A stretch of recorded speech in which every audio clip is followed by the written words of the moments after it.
आपको पता है साइन नहीं करने की वजह से सुप्रीम कोर्ट ने नौरा शेख को जेल भेज दिया था। आज जेल में कई दिनों के रहने के बाद, वैकेशन खत्म होने के बाद जब आज सुप्रीम कोर्ट में मैटर गया, तो वहां पर जजों से क्या बात हुई पूरी डिटेल्स हम जानेंगे। एडवोकेट शानी लाई जो सुप्रीम कोर्ट में मौजूद थे, उन्होंने भी एक एफिडेविट दिया, एक इंटरव्यू किया, उसके बारे में बात करेंगे। शान भाई थोड़ा शॉर्ट में बताएंगे कि क्या हुआ था। देखिए, आज जिस तरह से आपको पता है कि आफ्टर वेकेशन के बाद मैटर लिस्ट हुआ था, तो आज हम्म, जस्टिस पर्डीवाला सर की बेंच में मैटर लिस्ट हुआ सीरियल नंबर 62 पे। और मैटर में आज जब ईडी के एडवोकेट द्वारा बताया गया कि 200 से 250 करोड़ की प्रॉपर्टी ऑलरेडी हम्म, सीज थी, जिसे अब ऑक्शन किया गया लास्ट डेट को। ऑक्शन करने ठीक के है। बाद अब नौहेरा जो एक्यूज्ड है वो उसे रजिस्ट्रेशन के लिए कॉपरेट नहीं कर रही है। जिस तरह से फिर जस्टिस पार्डीवाला ने कहा, अगर वो कॉपरेट नहीं कर रही है आपको, तो आप उसे एक तुरंत मिनट जेल से लेके। एक मिनट, यानी अभी भी कोऑपरेट नहीं कर रही है जेल में जाने के बाद भी? वो बोलती है मैं रजिस्ट्रेशन पे साइन नहीं करूंगी प्रॉपर्टी पे। जेल में तो रहने के बाद जिसके भी? जेल में रहने के बाद भी तो जस्टिस पार्टीवाला हम्म, ने कहा कि अगर ये साइन नहीं कर रही है, तो जबरदस्ती आप आपकी टीम लेके जाके उससे साइन करवाओ, उसे बोलो साइन हम्म, करने। अगर वो नहीं हम्म। कॉपरेट करती है, देन फिर उसको उसकी जितनी भी प्रॉपर्टीज हैं सीज करो और उसे कोई रिलीफ ना दी जाए। जिसके बाद उनके एडवोकेट द्वारा बताया गया कि हम तो तैयार है कॉपरेट करने के लिए, लेकिन हमें कोई ईडी की तरफ से ऐसा कुछ हमें कुछ बताया नहीं गया। मतलब वो बातों को फिर tactics of the delaying the matter, तो ये ये सब चीजें बताई। कितनी करोड़ की प्रॉपर्टी अभी बताई गई कोर्ट को कि जब्त है? अब अभी लास्ट डेट को 159 करोड़ की प्रॉपर्टी जो ऑक्शन हो चुकी है, और पिछली बार 100 करोड़ की हो चुकी है। मतलब हम्म। 250 करोड़ की प्रॉपर्टी ऑक्शन हो चुकी है, जिसे नोएरा ने अभी तक रजिस्ट्रेशन नहीं किया है। जिसके मद्देनजर कोर्ट ने कहा, आप कल हाई ऑन बोर्ड कल मैटर रखा है सेम बेंच में, हम्म। और ये कहा गया है कि आपकी तरफ से पेटिशनर की तरफ से एक एप्लीकेशन दी जाए, नोटिस, कि आप उसमें बताएं रिटर्न स्टेटमेंट में कि आप कितने दिन में ये प्रॉपर्टी को रजिस्ट्रेशन करेंगे। अगर आप वो करने में असफल होते हैं, फेल होते हैं, तो फिर ईडी को पूरा पावर दे दिया जाएगा रजिस्ट्रेशन करने के लिए। फिर एक्यूज की कोई सुनवाई नहीं होगी उसमें। यानी कोर्ट उनको चांस दे रही है कि भाई तुम तुम्हारा रजिस्टर्ड कर लो, नहीं तो हम रजिस्ट्रार से डायरेक्ट ही ऑर्डर निकाल के प्रॉपर्टी ट्रांसफर कर देंगे। ईडी को पावर दे दिया जाएगा।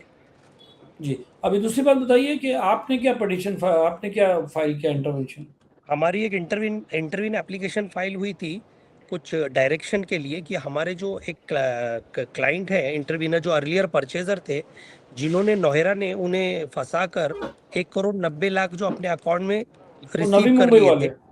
नवी मुंबई वाले 4 प्रॉपर्टी जो डेल्टा टावर के 4 फ्लैट बेचने के नाम पर उनसे 1 करोड़ 90 लाख रुपए ले लिए थे। लेकिन जब उन्हें हम्म। पता चला कि ये ईडी अटैच प्रॉपर्टी है, तो ईडी वालों ने कहा इसमें हम आपका कुछ सहयोग नहीं कर सकते, आपको लीगल एक्शन लेना पड़ेगा। उन्होंने फिर हाँ। आनंद फानन में सीबीडी बेलापुर में एफआईआर रजिस्टर्ड कराई। जिसके बाद वो प्रोडक्शन रिमांड पे लास्ट डेट को नोहेरा को बेलापुर लाया गया था। अब जिसके बाद हाल ही में नोहेरा ने बेल एप्लीकेशन फाइल की है सेशन कोर्ट बेलापुर में, जिसकी कल हियरिंग है। कल मैं जा रहा हूँ वहाँ पे आर्ग्यूमेंट के लिए। और नहीं कोर्ट ने तो हमें आप क्या कहा, आपने आपने सुप्रीम कोर्ट को क्या कहा? कोर्ट को हमने रिक्वेस्ट की कि सर, जो मेरा 1 करोड़ 90 लाख रुपए है वो कंसीडर करके, जो अभी एक शॉप बचा है जिसका अमाउंट 5.5 करोड़ है, अगर अभी उसमें कंसीडर करके ये अमाउंट को डिडक्ट कर दे। तो कोर्ट ने बोला ऐसा कुछ नहीं, आपको जो भी लीगली मदद चाहिए ईडी के पास जाइए, ईडी के जो एडवोकेट्स हैं या फिर उनके हायर अथॉरिटी हैं वहाँ जाके आप ये डिस्कस कीजिए। अगर वो लोग बोलते हैं तो हमें कोई इशू नहीं है।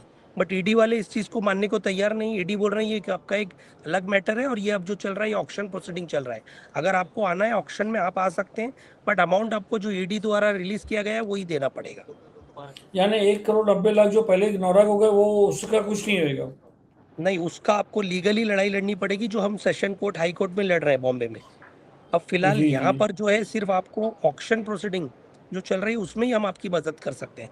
बाकी अर्लियर जो अमाउंट आपने डिपॉजिट किया है उसके लिए हम इस पे कोई रिलीफ नहीं मिलेगी। इसलिए तो वो हमने वो इंटरव्यून रिकॉर्डिंग वैसे भी। हमने जी, हमने कोर्ट का वो प्रोसीडिंग्स भी देखा। तो ये नौरा शेख के जो एडवोकेट्स है वो कह रहे थे हमारे पास इंस्ट्रक्शंस नहीं है कुछ, वो क्या था? इंस्ट्रक्शन मीन्स क्या है, अभी देखिए हर डेट को एक नया काउंसिल आता है। कपिल सिब्बल से लेके नलिन कोहली से लेके रंजीत कुमार से लेके कितने एडवोकेट आ गए, और रोहतगी सर से लेके बड़े बड़े एडवोकेट इसमें अपीयर हुए। लेकिन सब 5-6 हेयरिंग अटेंड करते हैं फिर चले जाते हैं। अब ये एक नए एडवोकेट आए, इन्हें बोले हमें पता ही नहीं है, इंस्ट्रक्शन लेना। इंस्ट्रक्शन का मतलब होता है tactics of the dealing the matter, फिर एक नई डेट, फिर एक 2 महीने की डेट, 1 महीने की डेट। इन्वेस्टर्स का अमाउंट कब दिया जाएगा? आज जो प्रॉपर्टी सीज है, 96 प्रॉपर्टी सीज है, उन्हें बेच कर, लेकिन नोहेरा चाहती नहीं है कि मैं वो प्रॉपर्टी पे साइन करूं। लेकिन नोहेरा को अब कोई भी हालत में जितनी प्रॉपर्टी अब तक ऑक्शन हो चुकी है उस पर साइन करना ही होगा। रजिस्ट्रेशन करना नहीं करेगी तो वो जेल से बाहर अब नहीं आएगी, और साथ ही साथ नहीं करेगी तो अगली डेट को ईडी को पावर दे दिया जाएगा पूरा। राइट, अगली डेट मतलब कल?